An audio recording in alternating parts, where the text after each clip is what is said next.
All right, welcome back to Long Island and the world's number one pro wrestling broadcast. Monty and Faro, only seen here out of Indie Music TV, straight out of Ronkonkoma, Long Island, where this is one of the ultimate shows, Of right? course it is. Because, fans are waiting, we're waiting because we're fans. Yep. The great Barry Windham is in studio. Yes, sir. We had him a couple of years back in the older studio. Yep.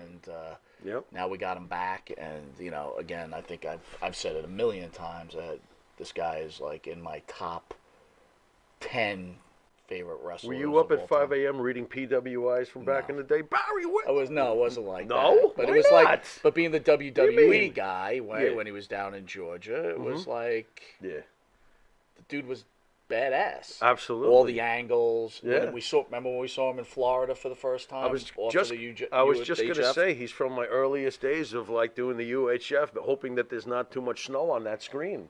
So I could see Gordon and Barry and all the boys from Florida, yeah. And then I remember when him and Rotunda got hot Right. in the NWA, and all of Right. a sudden Vince plucked them. I couldn't believe Smart that. move, That Vince. was crazy. Smart But move. we're going to get to him in a second. All right. Mom responds after photo of her hugging a son raises eyebrows when Utah mom, Amber Wright, posted a video of herself sharing a celebratory embrace with her son, Brixton. Brixton. I never heard that. Brixton? Sounds like a place in Jersey. Go After a ahead. football game, she never expected what would go viral. I was so proud, she says. I was a proud mom. I never expected to turn into something where you're sexually assaulting your kid. What? Wait, what are you talking about? What does this photo look like? Right there. It's up there right now. Well, huh? So I think the problem here, Farrow, is if you're a hot mom, Okay. like yeah. it was some like, What, she jumped into his arms Yeah, and, and and gave him a kiss? and Well, she's- it's his mother. Who cares? but she's hot. So what? I'm just saying. She's not allowed to have affection? I'm not saying that she Oh, this doesn't have is a right weird. to have affection. What I'm trying to say to you, if it was a cumbersome-looking mother, Oh, well, first of all, if it was Mama Cass, she's not jumping into the kid's arms because he's falling on the ground. Only you would and pull- now there's a pothole in yard number 40. only what are you would pull talking Mama about? Cass out. Like half our audience doesn't even know who Mama Cass is. Well, look it up, boys and girls. She's kind of big. Anyway. I would like to thank the band that sings the theme song for Monty the Farrow and Jimmy Farrow, along with his partner Bart Griggs, make up the band Wisteria Hall. Yes, Wisteria sir. Hall is actually in studio Yes, today. And sir. we'll play Yes, sir. a song. Hopefully Barry will take. If not, we'll play it for Barry. Okay. Wisteria Hall's songs sing such great songs as In My Dreams, This Life, Not Far Behind, Here Comes the Rain. You can find their music on the Wisteria Hall YouTube Yeah. page. Yeah. Barry's still reeling from our opening subject, but okay. Okay. He's like, what the hell's going on here? What kind of show is this? Anyway, I'm talking about the Wisteria Hall YouTube page. Yeah, well, you like and subscribe on that. And Thank then, you. of course, you mosey on over to the Monty and Farrell page where you like, subscribe, and remember, don't touch your member, become a member.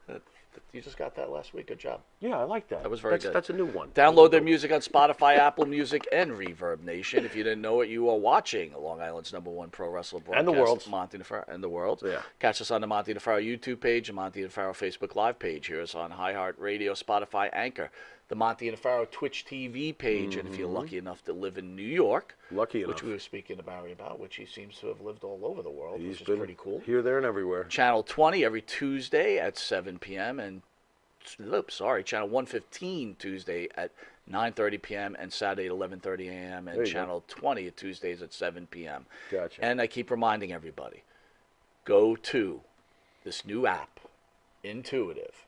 It's the new Netflix, and the best part about it, Jimmy, It's free. there you go. And on there is movies, comedy shows, music videos, everything you check, need, and check. it's free. Yeah. And on top of that, you have The flagship show of the whole kit and caboodle, Monty and Farrow. And that's at Intuitive Network, and that is spelled INTUITIVE. Intuitive. Get into it. I know everybody wants us to shut up, so we're going to go to a quick commercial break Yeah. and return with the icon, Yep. the legend. I just got to ask him, like, how it feels that people just recognize him as probably one of the greatest, if not the greatest, pro wrestlers in the history of the sport. When wrestling was really wrestling. There you go. We'll be back in a moment, folks. All right, welcome back to Long Island's number one pro wrestler broadcast. Monty DeFaro, filmed only here at Indie Music Studios out of Ronkonkoma, New York. And on the couch, the great Barry Windham. Barry, how are you, buddy? Doing great. You look great, man. I saw you on a virtual signing yesterday. I was like, damn, he looks like he's in great shape. Well, I had the heart attack back in November. I was out for 30 minutes at the airport, no heartbeat, nothing. And there was a doctor there, which I've got to find out who that is, and a guy that did the CPR on me for 30 minutes. And I was out, no heartbeat, no nothing. Barry, may I ask, right? You have the heart attack when you're out. Do you still feel like your mind is working, or you just don't remember anything? I don't remember, falling or anything. I was walking up the ramp to the counter, and at the counter I just dropped, and I don't remember any of that. But I remember the doc holding my head and looking at me, talking to me in my face, and then nothing after that until I was at the hospital and woke up after surgery. How are you? How are you emotionally? Right, we both have gone through this, and it's I'm fine. Yeah. Some of the medicines mess with you, but I'm working out my doses and everything's working out. Okay. Just the one I'm having trouble with is a cholesterol medicine. It's brutal. It just burns from the inside. Terrible medicine. So we're just trying to get that dosage right, and from that it ought to be all right. Now, again, I'm not looking into your medical history, but were you getting regular checkups, and this was undiagnosed, or were you not getting checked up enough, or I don't know? Well, I hadn't been to the doctor in a while, and I was talking to Rotundo about 2 weeks before it happened, and we were walking through Charlotte Airport, and I'm saying, man, wouldn't it be terrible to have a heart attack right here in the airport? Uh-oh.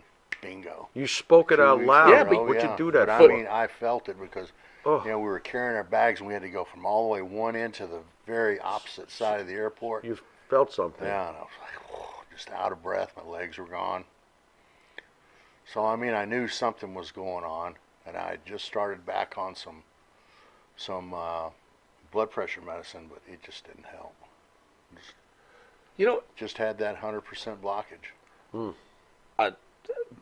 I think it's a blessing maybe that happened in the airport, because Oh, you had a yeah. bunch of people there with Right. stuff right there. I guess they shocked you, whatever I else. was they did. lucky that the person behind me was a doctor. Oh, my A God. female doctor. I don't know who she is. I got to find out who she is. And the guy from somewhere in South Carolina for 30 minutes.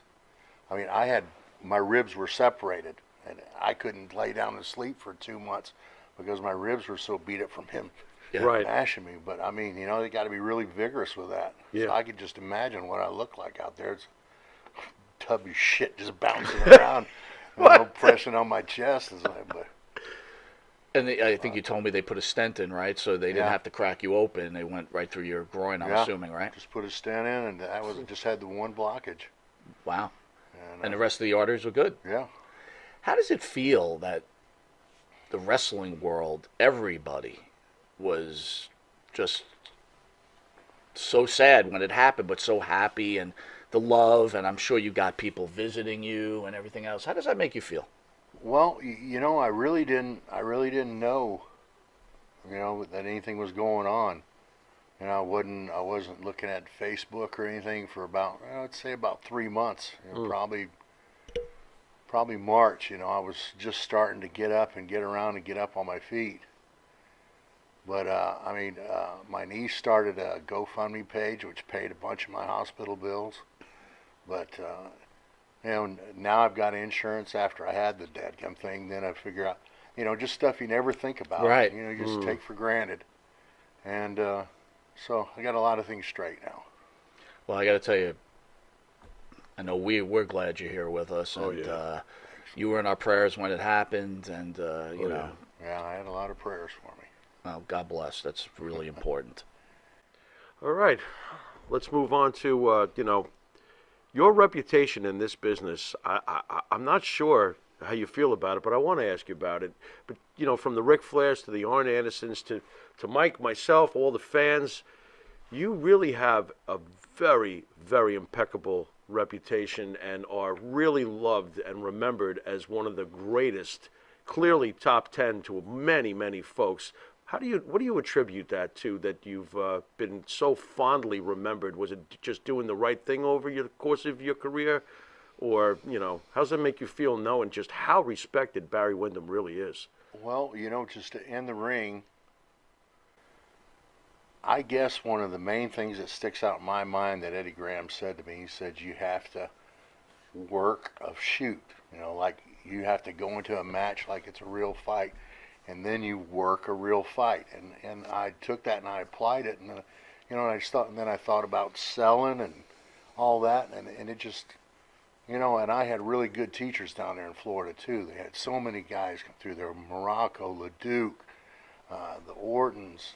I mean, all those guys. I worked with every one of them. I worked, 30 minutes and 45 minutes. We went Broadway with all of them. Dusty was doing that for me just so I could learn. And I just think that's it, just the stuff in the ring. I'm assuming you learned from your father also, right? And both of you huge guys, what real wrestlers are. But your father had the mic skills of a very boisterous guy, but you took it a different route. You took it more like a quiet, soft-spoken guy. How come you took that approach, or that was natural to you? And I think that just goes back, to learning from Eddie and Dusty. Just try to be natural. And there are times that you got to show your emotion too. You got to use your face, your body, your hands, everything. And those are just things, that I just took in, and it was. I guess what I did is I always tried to, at the end of the day, I would always think back about what I learned that day, whether it was about the business or life, before I went to sleep. And it's just, it's just one of those things you just add it up and add it up. And I don't know. I mean, I don't know if other people do that. I don't know. It's just the way I did things. Were you able to, were you ever offered a gimmick that could have derailed your image? Like, you really never were given anything goofy, if you understand what I'm saying. No, not at all. You managed to somehow keep that Barry Windham, the wrestler, intact all those years. Were you ever offered something where you were like, I'm not doing that. That's dumb. Well, I mean, working for Vince in WWE, he wanted, something else. And I fought him tooth and nail.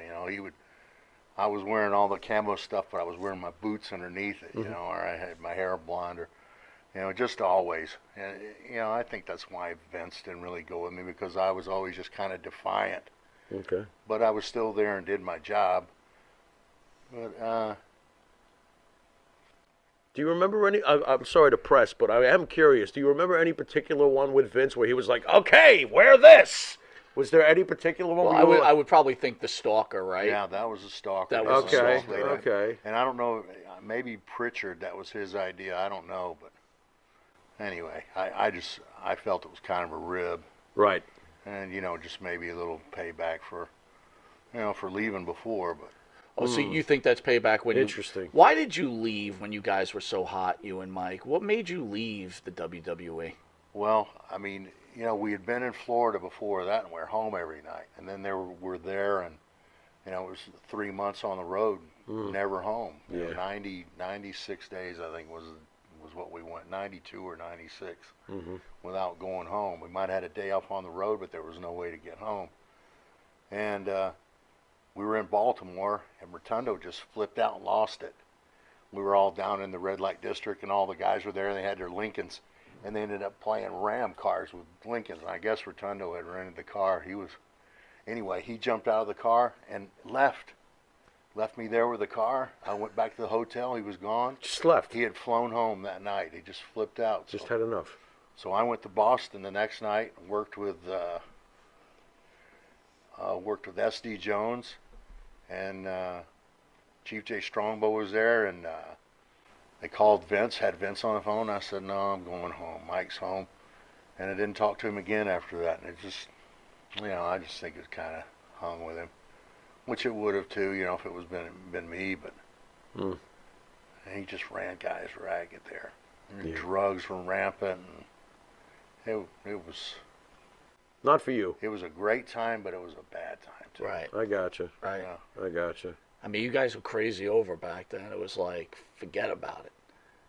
I thought you could have, both of you guys could have went on. I mean, he clearly went on as the IRS gimmick for quite a while. Yeah. But you Yeah, clearly if we'd have could have stuck it out, we'd have been included. But I mean, what was the money difference between the WWE or Georgia Championship Wrestling of Florida? You know, we have a lot of guys in here and they talk about the big paydays they got down south. But then I talked to some other people that were in the biz and they're like, it really wasn't what you think. You know, all the big paydays occurred up here. Which would be more accurate? Let's see. This was 95.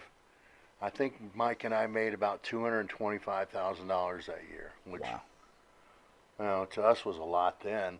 It's a lot to me now. Yeah, it's Sorry. good money. But you had other guys making Sure. millions. Oh, sure. I think that was probably one of the things that kind of turned me off to the business too, is kind of the pay disparity. But those guys worked their ass off that are in that spot too. Mm-hmm. After seeing Windham in it and Cena, they're just gone all the time. They're always busy, or always were.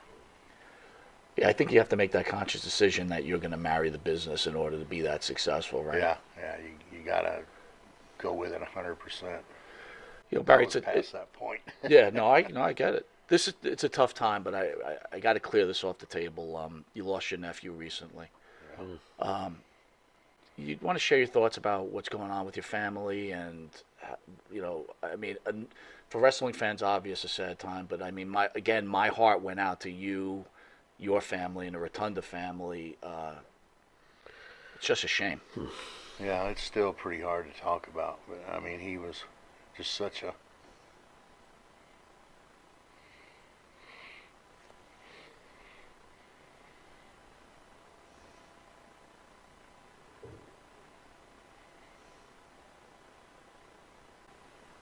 such a beautiful person. Yeah. Well, our prayers are with you guys, man. Yeah, he's going to be sorely missed. He's one of the most brilliant minds in the business currently, that's for sure. That is for sure. Yeah, it's really hard on his family. I don't know how they're getting by. Barry, you worked with some of the great promoters of all time. I am curious, how come you never really did work with the AWA, if I can ask? I only worked just one shot in there for Vern. But, I guess with my time in Florida, with my start in my career, and then with all the guys that had come in there, most of them, were New York guys. Mm-hmm. So I think that was a pretty natural progression. And with my dad being there. Sure. I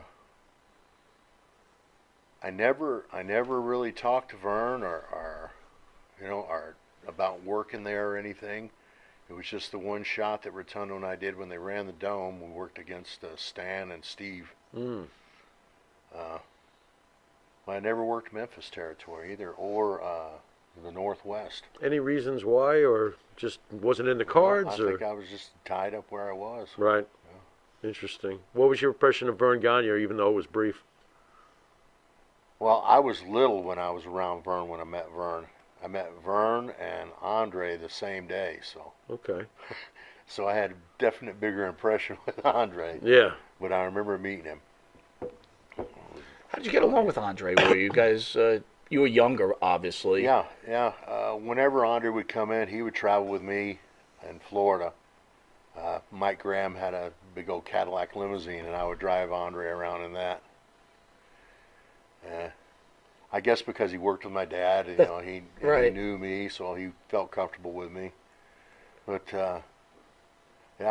traveled with me all the time. With all these documentaries going on now, and everybody sees behind the curtain and things like that, would it be fair to say the stories on Andre, are they true? Did you see him take business to his own hands when he didn't like someone, or were you not privy to that type of stuff? Oh yeah, if he didn't like you, you knew it.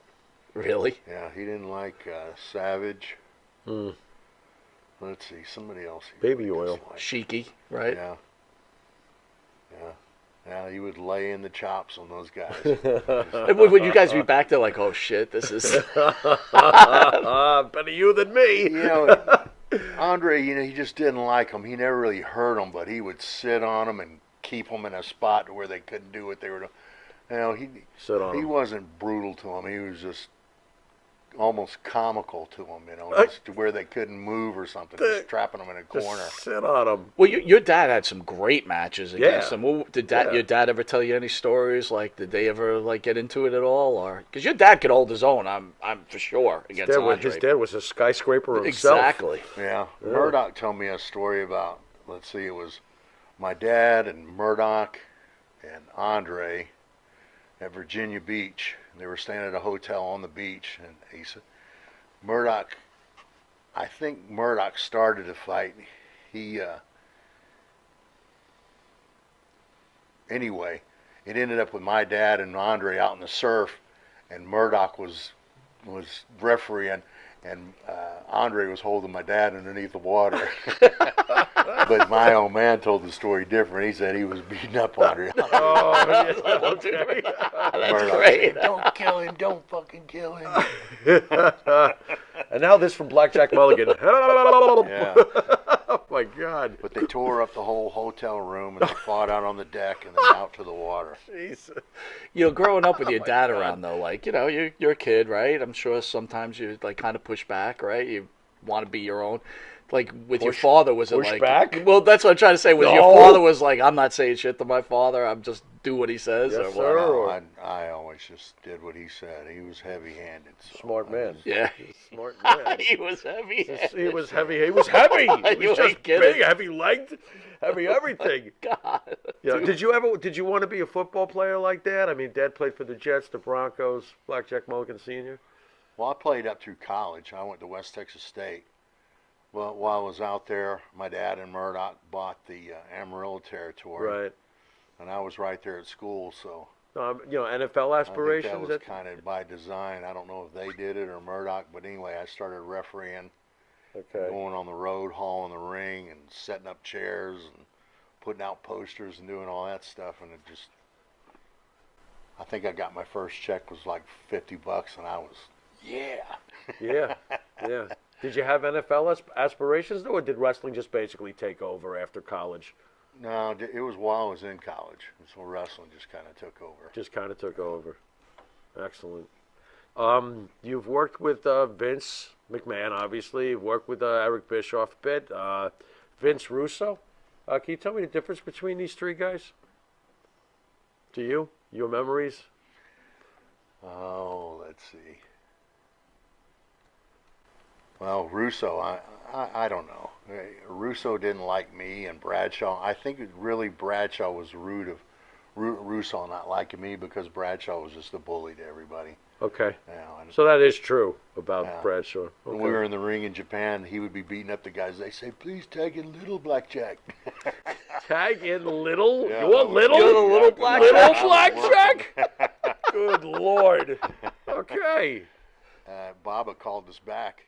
He had a meeting with us, the three of us, and he said, "You're too heavy with my boys." Mm. And I'm looking at Bradshaw. Jeez, man. But yeah, Baba called us down and said, "Okay, we'll take it easy." Right. Bradshaw the next night Yeah. didn't give a shit. Just wailing out. Did you ever want to tell Vince Russo? I'm just curious. Or better yet, let me ask you: is Vince Russo what's wrong with the business when it comes to a guy in charge of booking a show? It sounds like he wasn't a fan of yours, and I could probably understand why. I figured you would be telling him, "I'm not doing that stupid idea of yours." Well, I mean, it seemed like he didn't have a broad scope, a broad enough, to cover Yeah. all the wrestlers Yeah, and everything yeah, that was it's there. Yeah. And he had a little narrow picture of what he wanted, Right. and I just never fit in it. So Right. I never had any personal problems with him, but I know what go on in the meetings at New York, so I know what's said about guys. So Right. It would only make sense too, because his whole thing was that Jerry Springer type of thing, and Right. that wasn't That's the type not of Barry guy. That's Windham. not Barry Windham at all. How right? about Vince McMahon and Bischoff? What do you got for me on those two? Bischoff, was always straight up with me. I never had any problems with him. And Vince, just we started out well in '85, but then after I left, it was just he takes digs, and if you keep going with it, you'll just bury yourself, which I probably did. Just Vince not very forgiving, in other words. no. Gotcha. To be fair to Vince, do you think that he had a right to be angry at you for walking out on him in '85? Well, I don't know, because he changed the way that he did business too, because there were so many guys dropping out, dying, overdosing, and just couldn't handle the travel. And there were, we were running 3 crews in those days too, so we were going everywhere. But he learned from it, and I'm sure that if I had participated more, we could have worked something out. But I was there, and then I was just doing what I was doing, and never talked to me or anything, and I was just like, forget this. I'm done with it. Right. Yeah. I'd rather go back home or something.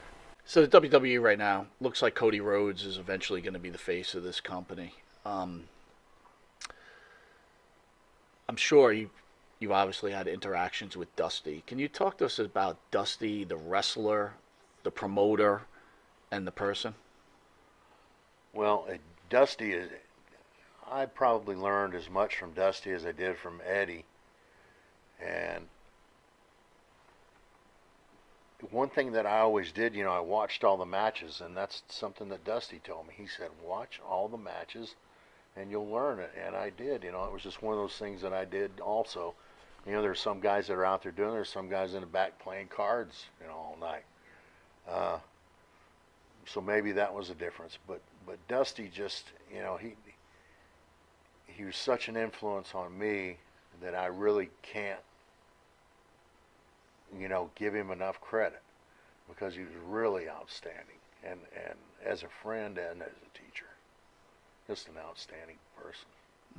And Cody, he's a student of the business. He was with his dad, and his dad was running that little promotion down there, and it was basically Cody's. He was doing it to teach Cody, how to do production and promos and wrestle and everything, and he did, and he learned, and he caught on. He's a smart guy, Cody is. Do you look at today's wrestling different than when you were growing up? I mean, do you consider like this being a joke at this point, or do you consider it being the evolution of what guys like yourself, Dusty Rhodes, Ric Flair, created? Well, when I look at it now, and knowing what I know about the production too, I just don't know if I could do it. I'm sure that I could, because I did before. But now, just looking at it and thinking about it and looking at all that goes into it, I mean, I watched Randy Orton memorize 2 sheets of promos and then go out there and just nail it. It's like, God, I can't remember one sentence, and read it back like that. Yeah, it's difficult. But Cena was like that. Cena, can see something and do it word for word right over. And there's just some things you're just not capable of doing, and there's some guys that are super capable. Do you think the business is better with the scripted scripts? I'm going to say that right, or the ad lib script? Or has it lost its organic feel somewhat? I think it's lost the real, like the sporting feel of it, because now it's more of an entertainment. People watch it to see, the drama of it instead of the actual wrestling. And then there are some that watch it just for the wrestling. But when I was raised and brought up in it, it was wrestling was first. That's what it was called. So that's what I mainly studied. And I just don't think I could do it now. What do you think of all the flipping and the flopping? I mean, Rey Mysterio back in the day was the exception. Now everybody seems to do what Rey Mysterio does. Yeah. How's that make Barry Windham the traditional wrestler feel when he sees this? It's what the business has evolved to, and I don't know if it'll go back, to the big guys, giants fighting each other, in bloodbaths and cage matches and stuff. I think with NBC owning it, it'll become even more generic, it'll, family content. it's such a different business. Is Vince McMahon's stepping down and selling the company good or bad for the future of pro wrestling? After all, Vince has contributed to the business. What do you think? It's in good hands with Hunter and Okay. Stephanie. Okay. You know, they're dedicated to it, and he wants to continue it, and he's got a good head on his shoulders. He's really a good guy. Hunter, you know, I can't say anything bad about him. Nice. Nice. Just speaking about Dusty Rhodes, just about 2 weeks ago, we had Terry Reynolds in studio. And kind of glossed over, but we were just having a discussion about her relationship with Dustin and blah, blah, blah. But she mentioned you specifically. She said she heard an interview with you saying that she slept around with all the boys and she denied it. I never had seen that at all, but she did mention you specifically. Yeah. Did you know Terry at all as a person, or? I didn't know she said that, and I don't think I ever said anything public about her, but if she wants to, I can tell everything I know about her. I've seen her in the Techwood parking lot, you know, getting in a van, so on different occasions. If the van's rocking, don't come knocking. Is that what Exactly, you're getting? yeah. What was it, a community van? It's a community van, all right. Yeah, well, the first come, first serve. What are you talking about? Hey. Yeah. So I guess basically then you agree, because she does talk during the interview that Dusty wasn't happy about her being involved with his son. So I tend to think that you agree then, right? She wasn't good for him. No, she wasn't good for him at all. They weren't good for each other. And I just wish her all the luck in the world. I got you. Fair enough. Fair Again, enough. it's got to enough. be tough. You're all family, right? And then you see things going on, and you know, you obviously know who Sonny is, right? And what Sonny has done to Chris Candido. Yeah. How do you guys deal with that? Having these personal relationships with your brother, and you see something you may not agree with. What's your approach there? Is there an approach, or is there just nothing? Well, you know, you got to let people do what they're going to do. Sure. You know, Sure. if they ask, then you can tell them. But I mean, it's tough. It's tough to do.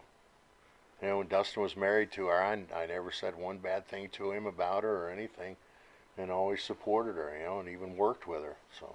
But, Are you surprised that she said a few things about you, or did that catch you by surprise? I personally, Does anything catch you by surprise in this business after all these years? Probably no. not. That's probably probably it. not. So. And like I said, I had never seen that either, so I was I was like, surprised. what? We looked at each other like, Barry Windham, what? Okay. So we discussed earlier, you have all these documentaries coming out, and I don't know if you watch them. This year they had the documentary on the Graham family. It was clearly the angle was the suicidal tendencies of the entire family. When you look at the Graham family now, after your long relationship with Mike and your training and tutelage of Eddie, did you see that growing up, or is it something afterwards you're like, man, I just didn't see it, and this is what they were about? after Eddie did it, you know, Mike was one of my best friends.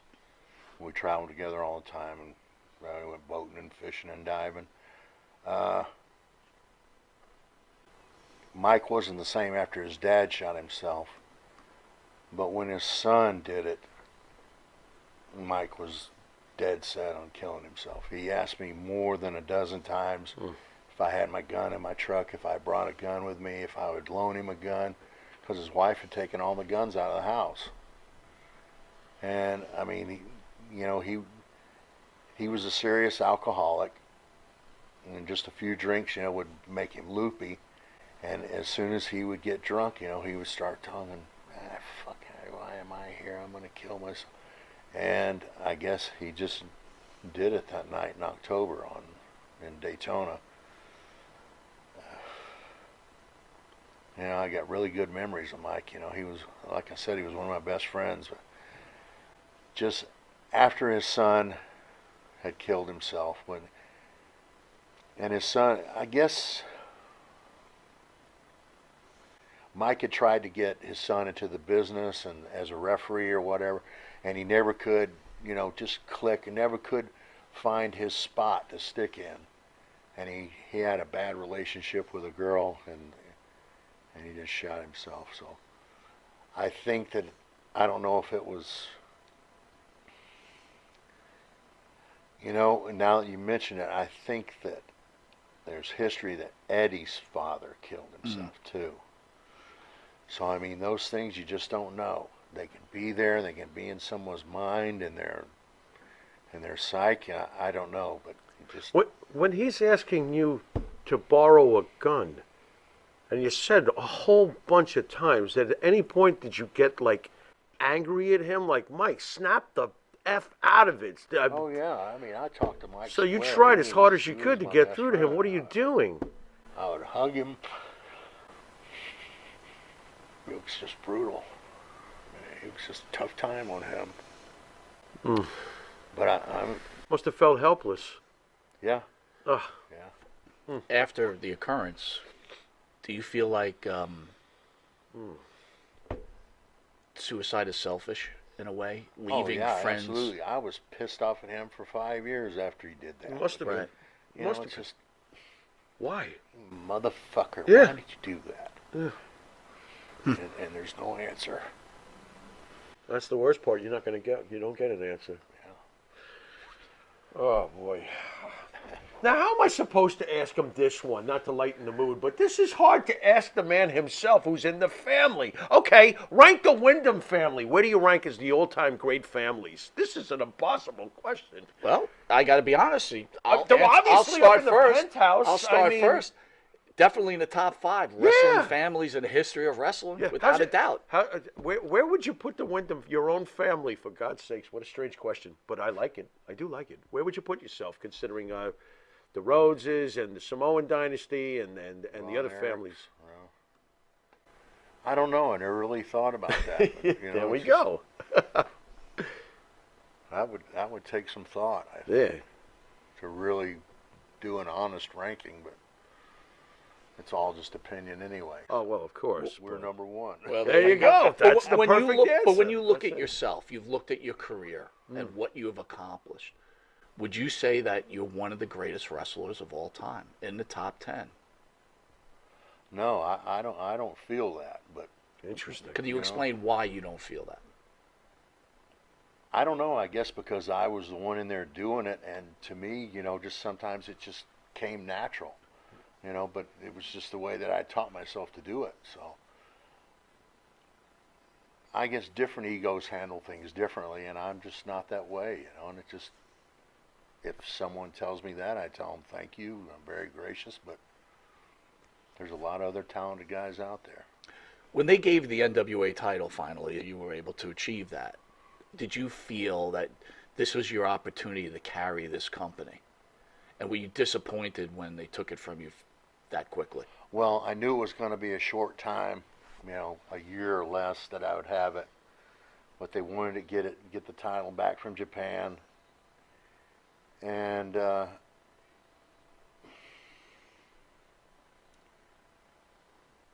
I just don't know, because I blew out my knee while I had the championship too. Ugh. So I had to have surgery on my knee. I just don't know if there were any other plans for it or not. I just had it for the short time, and I was home most of that time with a knee injury. Was it important to you to win that world title? Yeah, We've good had some question. wrestlers come in and say, it was just another paycheck. But was it important to you to win that world title? It did wonders for your overall career as far as coming from a fan's perspective. You're a world champion. Well, it had to, because I had chased it for so long, and I had made so many promos and done so many hour Broadways and matches with Flair that to make any sense, I should have had it. But to do it that way, it accomplished it, and I dropped it back to Rick. It is what it is. I got it, but didn't get to keep it for very long. How frustrating was it getting hurt? You finally win a world title, you get hurt? I would have been like freaking out. Yeah. I can identify with Aaron Rodgers. Oh, Jesus! Here we go. Barry B, are you a Jet fan? Yeah. Barry Windham, the Jet fan. We gotta love it. Here's the one thing I have to ask you about. Again, I've said it a million times what a huge fan I was of yours. The one thing I couldn't stand, and I need to understand this. What's this? Whose idea was it to make you the fake Sting? Oh, yeah. Whose idea was that? And were you okay with that? Yeah, I was all right with it. Okay. I had been off for probably 4 or 5 months. I don't know if it was, I had surgery on my wrist, I think is what it was. I think because that was after the angle with Arn. Was kind of just looking for a spot to get back in, and I was there in Chicago, but I wasn't on the card. And Ole was booking. He didn't have a finish for Sting's match. And Sting and I were just sitting there talking back and forth, and I think it was actually my idea. You know, I said, why don't I just dress up like you and come out there and we'll do this, you know, simple finish, but it ought to work. And we ran it by Ole. He said, yeah. So Sting and I went to the hair salon. I got my hair cut. That sounds good. Dyed, and went back to the dressing room, painted my face. He had an extra pair of tights. I put on Stan Hansen's boots and went out there and did it. Wow. And you're okay cutting your hair? Like, that surprised me in itself. I'm like, man, I can't believe this dude just cut his hair like that. Yeah. I mean, it was, to be honest, it was pretty much my idea. But, you know, I had to figure something to get back in the door. And I thought that might have some impact, and you know, just introducing back. And I thought, fuck my hair, you know, it'll always grow back. Mm-hmm. Unbelievable. All right, we're gonna hit you with something called the Pharaoh's Final Question. Then we're gonna go to commercial break. If you're interested, we're gonna pay a little homage to you. We got Wisteria Hall here. They're gonna sing "Rap Is Crap." Well, If you'd like to join them on stage, that would be terrific. If you're not, that's fine. But or you can just throw banana peels at us while we perform, all depending on your point of view and mood. I'll just listen. I told you he was just going to listen. That's right. Hey, we get to perform for Barry Windham, Bart, man. That works for me. That works for me. All right, final question. You know, we asked you if you're comfortable with the fact that most smart wrestling fans put you in the top 10 greatest wrestlers of all time if they really see the whole picture. Who is Barry Windham's, I'll make the list shorter, who is Barry Windham's, in your opinion, the 3 greatest, most important wrestlers of all time? Since you don't want to put yourself in the conversation, who would you say are the 3 most important, greatest wrestlers, in Barry Windham's opinion, of all time? Well, I won't say of all time, but I mean of the times that I've known. Okay. Hogan, Flair, and I don't know. I have to put a third one there. I guess The Rock. You know, just because right. you know of what they did for the business. And Did you hear that pop the other night? The Rock came back. The Rock is back now. Thought the Yeah. roof was going to cave in. Interesting. The Rock over Stone Cold? Yeah. Yeah. Interesting. Because he still has such an impact. You know, he's still a big He player. sure does. Yeah. And what's amazing, you named Hogan and Flair, who's still, you know, Oh, after please. all this That's time, Ali still remain Frazier. on that list, which Yeah. means, and think about it this, you were one of their, Flair's, main opponents for such a very, very long time. So sure. it just solidifies what we've been saying about you. Yep. All right, we're going to take a quick commercial break, guys, and Wisteria Hall will be on stage, and they're going to sing Rap Is Crap. Yeah, And there then we go. we'll see how that goes. See you in a moment, neighbor. All right. All right, welcome back to Long Island's #1 pro wrestler and broadcast, Monty Nefaro, where we have the great Barry Windham in studio. You got Wisteria Hall on stage. We were talking about, did you ever think that Barry Windham would be serenaded by a bunch of 50-year-olds? We'll have to see how this concert turns out. So how did Rap Is Crap come about? Like, where did that happen? Jimmy Hart and Kurt and I were sitting on the bus, and we were just shooting the breeze. And Kurt always wanted to be a cowboy. Yeah. So Jimmy said to him, "Well, you could be the lead singer. We could be a group." And I came up with the name, the West Texas Rednecks, and that clicked. So I mean, it was just a collaboration on the front seat of a bus just one afternoon. So when this thing starts to explode, though, and they decide to put you in front of 30,000 people, you're like, were you like, I can't do this? Or could you drum? I don't know. Were you a drummer? I couldn't drum. They with put weed. towels on his drums. Yeah, I had the towels on the drums. Unbelievable. Well, this is our homage to the great Barry Windham. Everybody, the Wisteria Hall, rap is crap. Hit it.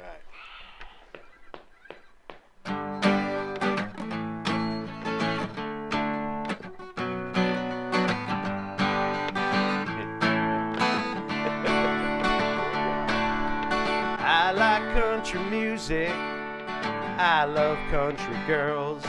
I like Willie Nelson. And don't forget about Pearl. There's only one thing that I hate, 'cause it's a bunch of crap. I hate rap. I like NASCAR racing. Richard Petty's still the king. Some call me a redneck, but you know that's a beautiful thing. There's only one thing that I hate, 'cause it's a bunch of crap. I hate rap. Yeehaw! Play it for it, man.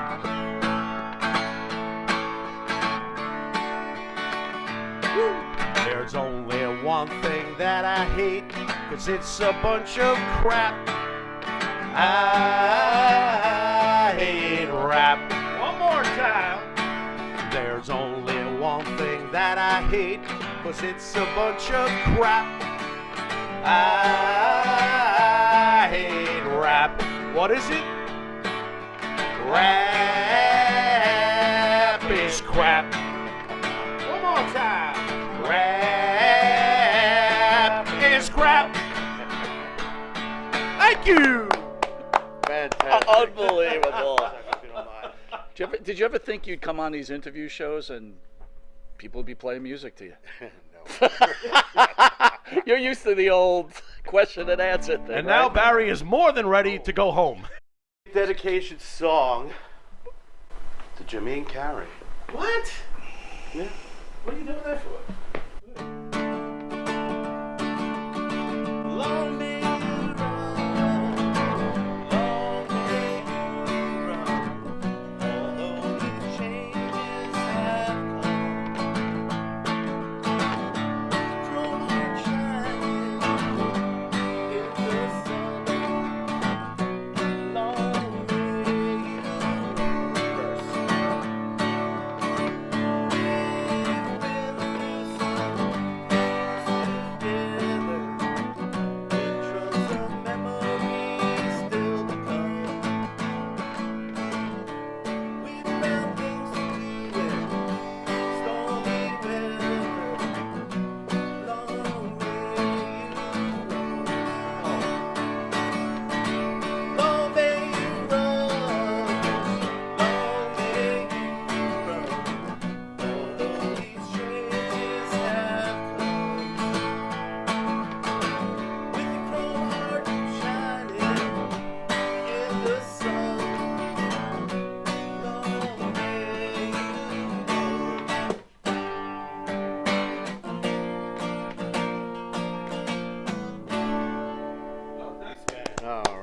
Long may we run. Thanks. All right, Bob, with man. that, I want to thank the great Barry Windham for coming in studio.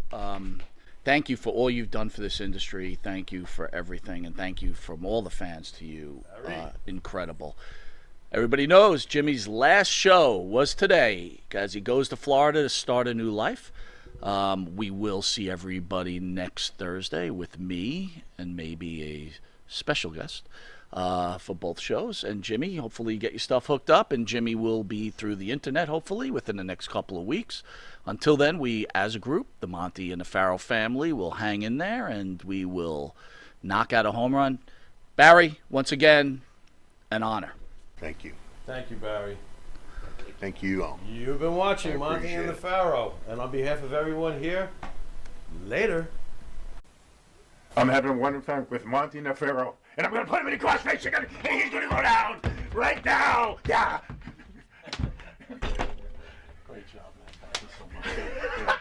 There was a big story about your claim that you made a man disappear after an attempted rape on your person as a teenager. Did you realize how public this was going to get with it in like police involvement? No, hell no. This life is tearing me apart. This life is tearing me apart.